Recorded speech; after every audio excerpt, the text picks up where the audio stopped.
If you're currently struggling with distractions while working from home, hopefully this video will be for you. Hi guys, my name is Kaylee June and I'm a beauty and fashion photographer. So for those of you who don't know, I've recently started this channel to talk about all things freelance and creative content. Now in today's video, we're going to go into how you can avoid distractions while working from home. I definitely feel that during the COVID period of time, this has been a very difficult thing for a lot of people to face. People that are not used to working from home, or even freelancers who are just starting out, who've just started working primarily from home, it can be a really difficult thing to manage. It's not always easy having your work and your home in the same place. As I know and as I have experience with, especially over the last 3 to 4 years, I have been working primarily from home. So I have come up with a couple of points today where I'm going to talk about how you can eliminate some of these distractions and really get on with your work for the day and still kind of have that really good work-life balance. So getting straight into the video today, one thing that I've found that really helps every day is to start the day by doing something productive. And it really doesn't matter what it is, whether it's washing some dishes, whether it's sweeping the floor. It doesn't really have to be anything in particular, but just something that feels and is productive. Now, this will hopefully set you off on a little bit of a roll throughout the day. I think it really changes your mindset when you start the day with doing something productive immediately. You're really tempted to keep going and really stay on that roll of doing productive things, and checking things off a list is another good way to go. So that's one thing that I definitely recommend, is starting something productive at the beginning of the day. Doesn't matter what it is, just really start with that. Number 2 is to set aside some time each day for looking at social media and emails. I find that if you don't do this, it is all too tempting to just continuously scroll through the endless abyss that is social media, and you do get very distracted. And suddenly it's 2 hours down the track after you've been scrolling and you haven't done any work in that time. That can be okay at certain times. Everyone does need a break, but I definitely recommend looking at emails and social media at certain times throughout the day and giving yourself a small amount of time to do so, because it can really overtake your work process. It can really distract you. I find that it's actually one of my biggest distractions, so that's why I'm really specific about when I look at my social media throughout the day, because I know it's going to distract me. Number 3 is to set aside bite-sized tasks and make them achievable. If they're not achievable goals, they're going to be feeling way too overwhelming for you to achieve, especially when you're working from home.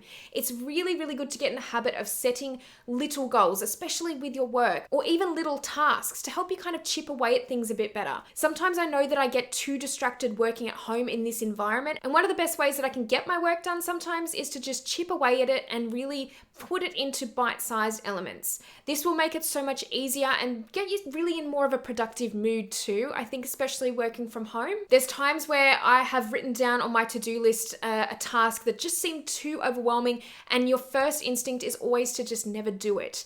And especially when you're working from home, you'll find any reason whatsoever to avoid doing that particular task that feels overwhelming. So make sure to make everything bite-sized and write your to-do lists accordingly. Number 4 is to reward yourself. It's too easy to fall into a trap of feeling really deflated working from home and feeling a bit useless and feeling like you're not getting the work done that you want to get done. And I think that's really important to go easy on yourself at times and to reward yourself. And that's what I like to do. I personally like to complete a task off my list, and then I like to reward myself. And whether that is by having a little break, whether it's by going outside, going for a walk, having a coffee, it's just little things like that that can really make a difference in your day and really make a difference to your productivity. I think it's really important to not take advantage of these rewards and really take them to the max, where you start sort of stepping away from work for like 3 hours at a time.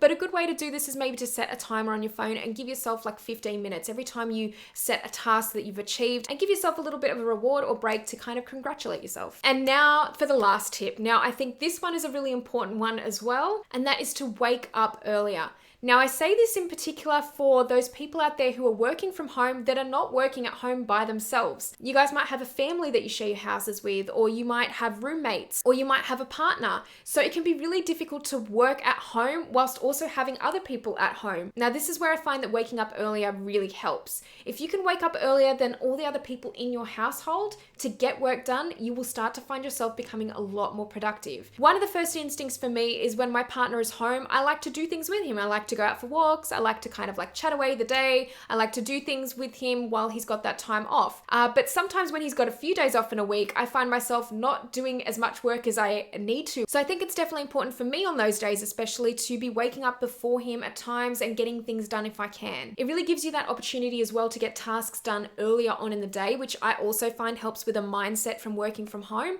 I think the earlier you are productive in a day, the better you feel about yourself at the end of the day. If you leave your tasks too late in the day, sometimes it can be just too tempting to say, oh, I'll do that tomorrow. And then once again, you get in the process of feeling down because you're not getting the work done you'd like to from home. So these are my tips for helping to avoid distractions while working from home, and also how to focus. I think that's the really important point that I want to stress in this video, is that focusing is really hard to do from home sometimes, but there are definitely ways that you can help yourself to do so. And I hope that these tips have really helped you guys. If you like this video, please give it a thumbs up. And if you haven't subscribed to my channel already, make sure that you do, because I'll be posting a lot more content in future. Thank you guys so much for watching this video, and I will see you in the next one.